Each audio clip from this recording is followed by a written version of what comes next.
சாய் பக்தர்களுக்கு என் அன்பு வணக்கங்கள். ஓம் சாய்ராம். என் அன்பு குழந்தையே, நீ மிகவும் கஷ்டப்படுகிறாய். போதும், அனைத்தும் இவ்வளவு நாட்கள் நீ எப்படி கழித்தாய் என்று எனக்கு தெரியும். இனி எந்த பிரச்சனையும் இல்லை. பொன்னான நாட்கள் உனக்காக காத்திருக்கிறது. என் ஆசீர்வாதங்கள் உனக்கு எப்பொழுதும் உண்டு. என்னிடம் பிரார்த்தனை செய்து கொண்டால் மட்டும் போதாது. உன் பிரார்த்தனைக்கான தீர்வை நோக்கி முயற்சி செய்ய வேண்டியது நீதான் முயற்சி செய்ய வேண்டும்.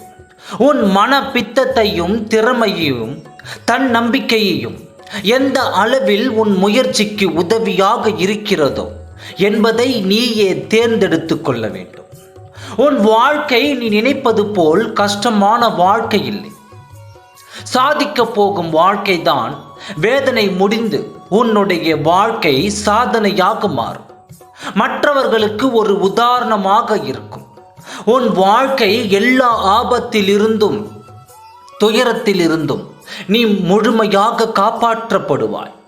இது என் பிள்ளைக்கு நான் தரும் வாக்குறுதி.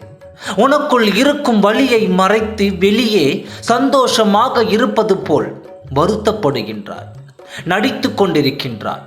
யாரும் கண்டுபிடிக்கவில்லை என்று நினைக்காதே. உன் அப்பா நான் பார்த்து கொண்டு தான் இருக்கிறேன். உன் பிரச்சனை அனைத்தும் சரி செய்து கொண்டு தான் இருக்கிறேன். இனிமேல் நீ மகிழ்ச்சியாக வாழப் போகிறாய். எல்லாம் கூடிய விரைவில் முடிவுக்கு வரும்.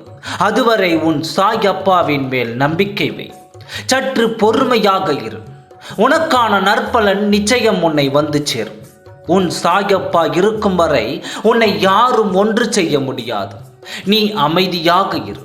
உன் வாழ்க்கை என் கையில். நான் உன்னுடன் தான் இருக்கிறேன். உன்னை விட்டு நான் எங்கும் செல்ல மாட்டேன். என்னை திட்டும் உனக்கு அனைத்து உரிமையும் உண்டு. என் குழந்தை என்னை திட்டினால் எனக்கு கோபம் வராது. ஏனென்றால் நீ என் குழந்தை அல்லவா. நீ வாழ்வில் நன்றாக உயர்ந்து தலை நிமிர்ந்து வாழ வைப்பது இந்த சாயப்பாவின் பரிபூர்ண ஆசை.